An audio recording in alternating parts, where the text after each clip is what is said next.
देखिए, आप सभी जानते हैं कि पूरे हिंदुस्तान में करोड़ों छात्रों के साथ, युवाओं के साथ और खासकर अगर नीट की बात करें तो 23 लाख छात्र जो थे नीट की एग्जामिनेशन में जो थे वो बैठे थे। ये बहुत ही दुर्भाग्यपूर्ण बात है कि देश का युवा बंद कमरे में, लाइब्रेरी में और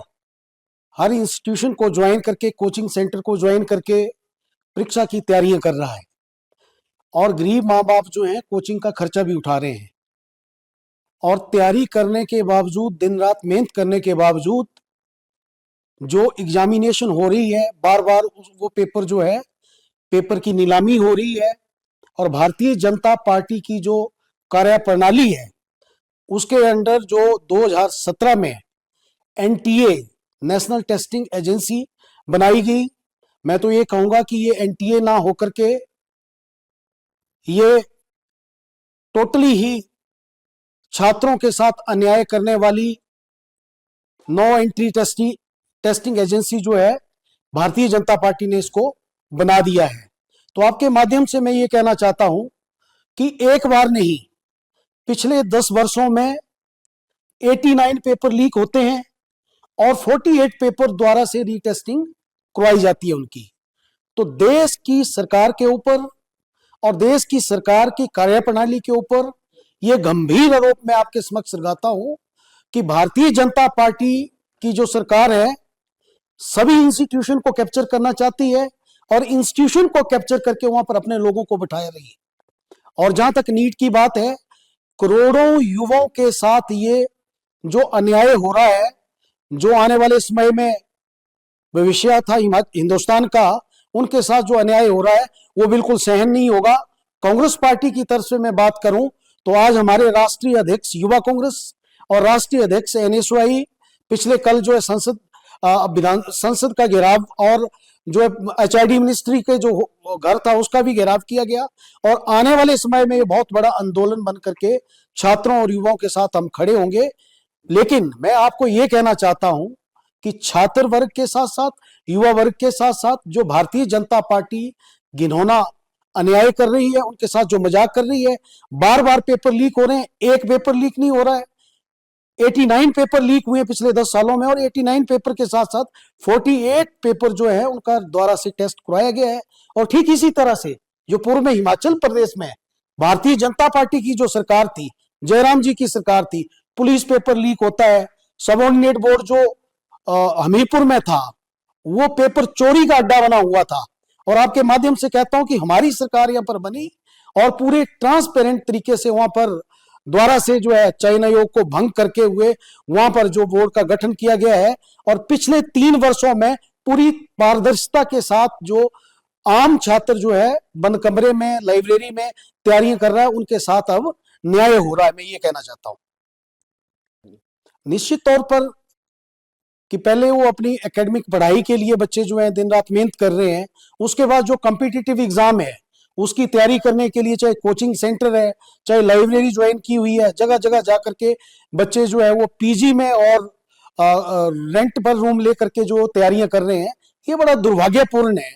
कि एक बार नहीं, लगातार इस तरीके की कार्यप्रणाली जो है नेशनल टेस्टिंग एजेंसी द्वारा और एचआरडी मिनिस्ट्री के अंडर ये सब चीजें हो रही है। तो मैं तो आपके माध्यम से ये कहना चाहता हूं कि जो एचआरडी मिनिस्टर हैं धर्मेंद्र प्रधान, उनको हल्की भी उनमें शालीनता और नैतिकता बची है तो उनको नैतिकता के आधार पर इस्तीफा देना चाहिए। उसका कारण यह है कि एक आध बार गलती हो सकती है, लेकिन पिछले 10 सालों में 89 पेपर जो हैं वो लीक होना ये एक बहुत बड़ा षड्यंत्र और गिरोह है जहां पर पेपर की नीलामी हो रही है और गोरख धंधा चला हुआ है। मैं ये कहना चाहता हूं। क्या लगता है सर, इससे बच्चों का भविष्य दिन प्रतिदिन अंधकार में जा रहा है? निश्चित तौर पर एक तो जहां पर बच्चे एग्जाम को क्लियर करके, जहां पर जल्दी उनका एग्जाम क्लियर होने के बाद उन्होंने अपनी ट्रेनिंग के लिए जाना था या आने वाले टाइम में लोगों ने जॉब के लिए जाना था और बार बार जो पेपर वहां पर लीक हो रहे हैं, एक तो उसमें ट्रांसपेरेंसी ना होने के कारण जो जेन्युइन और जो टैलेंटेड बच्चा था उसको पीछे धकेलने का प्रयास किया जा रहा है और उनको सही समय पर सही मौका नहीं मिल पा रहा है और ये युवाओं के साथ और छात्रों के साथ घोर अन्याय हो रहा है। आपको नहीं लगता पॉलिसी बनाने की जरूरत है? क्योंकि एक बार पेपर लीक की बात आ सकती है, मानते हैं, बार बार कंटिन्यूस पीरियड ऑफ टाइम के बाद, सर्टेन पीरियड ऑफ टाइम के बाद आना और उस पर पॉलिसी ना बनाई जाना, एक ठोस पॉलिसी, कहीं ना कहीं ये गंभीर विषय है और ये छात्रों के भविष्य के साथ खिलवाड़। नहीं, बिल्कुल आपने ठीक कहा कि जहां तक भविष्य के लिए जो आने वाले आईएएस हैं, प्रोफेसर्स हैं, डॉक्टर्स हैं, जो हमारे भारत के भावी निर्माण दाता हैं, और वहां पर जो सिलेक्शन का क्राइटेरिया है और वहां पर जो दमदार और इंटेलिजेंट लोग आगे आएंगे, उसके साथ किसी भी तरह का समझौता जो है वो नहीं होना चाहिए। और एक ऐसी नीति बनानी चाहिए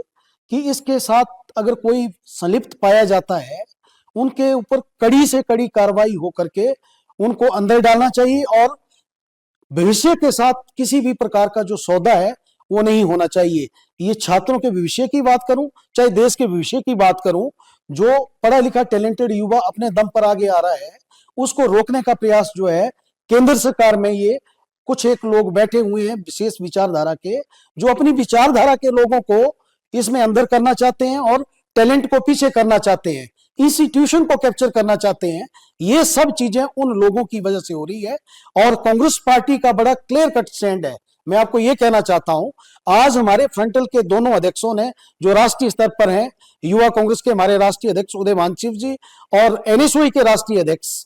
पूरी देश स्तर पर सड़क से लेकर के, कल राहुल गांधी जी ने भी ये कहा कि सड़क से लेकर के संसद तक छात्रों के जीवन और छात्रों के भविष्य के साथ जो खिलवाड़ हो रहा है और साथ में युवाओं के साथ जो अन्याय हो रहा है, इस लड़ाई को कांग्रेस पार्टी और युवा कांग्रेस और एनएसयूआई लड़ेंगे। मैं ये कहना चाहता हूं।